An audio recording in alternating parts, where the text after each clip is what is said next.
New developments, one of the 5 men arrested in a child sexual exploitation sting in March 2021 was sentenced in Marquette County Circuit Court today. Ameire Stevens of Skandia will serve 3 years of probation. Court documents show Steven was arrested and originally charged with 4 felonies: child sexually abusive activity, 2 counts of using a computer to commit a crime, and accosting children for immoral purposes.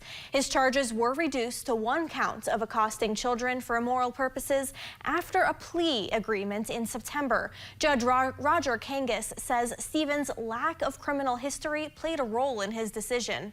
Repentant, actually, of the circumstances and the fact that we got somewhat involved in a situation that would have been quite unusual for you otherwise. While on probation, the judge ordered Stevens to not contact anyone who is 17 or younger.